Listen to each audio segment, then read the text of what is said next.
பிதாவாகிய தேவனாலும் கர்த்தராகிய இயேசு கிறிஸ்துவினாலும் உங்களுக்கு கிருபையும் சமாதானம் பெருகுவதாக.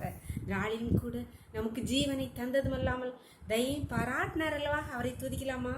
என்னால் ஒன்றும் கூடாதென்று, என்னால் ஒன்றும் கூடாதென்று என்னை நான் தந்து விட்டே, உம்மால் எல்லாம் கூடுமென்று உம்மை நான் நம்பியுள்ளேன். சர்வவல்லவரே, எல்லாம் செய்பவரே, இல்லாதவைகளை இருக்கின்றதாய் வரவழைப்பவரே, ஆபிரகாமுக்கு செய்தவர் எனக்கும் செய்ய வல்லவர், ஆபிரகாமுக்கு செய்தவர் எனக்கும் செய்ய வல்லவர். என்னால் ஒன்றும் கூடாதென்று என்னை நான் தந்து விட்டேன், உம்மால் எல்லாம் கூடுமென்று உம்மை நான் நம்பியுள்ளேன். ஒரு வேத பகுதி வாசிக்கலாமா? ஏசாயா 60வது அதிகாரம் 15வது வசனம்.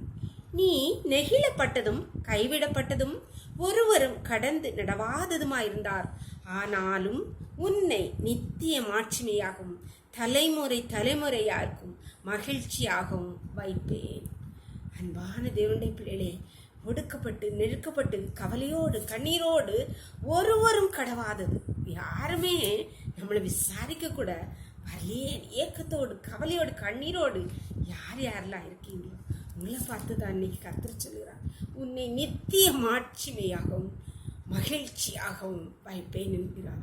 விசுவாசிக்கிறீங்களா? நீங்கள் விசுவாசிக்கிறீங்களா? அப்படியே கர்த்தர் உங்களை வைப்பார். நீங்கள் நம்பின காரியம் உங்களுக்கு வந்து நேரிடும். நீங்கள் என்ன நம்பிக்கையை செய்து அறிக்கை எழுகிறீர்களோ, கர்த்தனை மாட்சிமையாகவும் மகிழ்ச்சியாகவும் வைப்பார் என்று அறிக்கையிடுங்கள். அப்படியே கர்த்தர் உங்களை இன்றைக்கு வைப்பார். ஜெபம் பண்ணலாமா? எங்களை நேசிக்கிறீங்களா அன்பின் தகப்பனே, தர்மையான நாளை கூட எங்களுக்கு ஈவாய் தந்தீங்க. கோடி கோடி நன்றியப்பா. நாளின் காலை முதல் மட்டுமா உங்களுடைய தயவுள்ள உங்கள் கிருபங்களை தாங்கினதேப்பா, அதனாலே நாங்கள் பிழைத்திருக்கிறோமப்பா. இப்பொழுதும் என்கிட்ட விசாரிக்க கூட யாரும் இல்லையே, இனி தேற்றி யாரும் இல்லையே, நான் நெகிழப்பட்டதும் கைவிடப்பட்டு யாருமே இல்லாத அநாதை போல அநேக சூழ்நிலையில் இருக்கிறேனப்பா. பலவீனத்தின் மத்தியில் பாடின் மத்தியிலே அப்பா கஷ்டங்களே யாரும் இல்லாத சூழ்நிலையில் இருக்கிறேன். இனி விசாரிக்க யாரும் இல்லையே என்று கலங்கி நிற்கிற ஒவ்வொரு பிள்ளைகளையும் பார்த்து அப்பா நான் உன்னை மாட்சியாக மகிழ்ச்சியாக வைப்பேன் என்று சொன்னீங்க. நன்றிப்பா.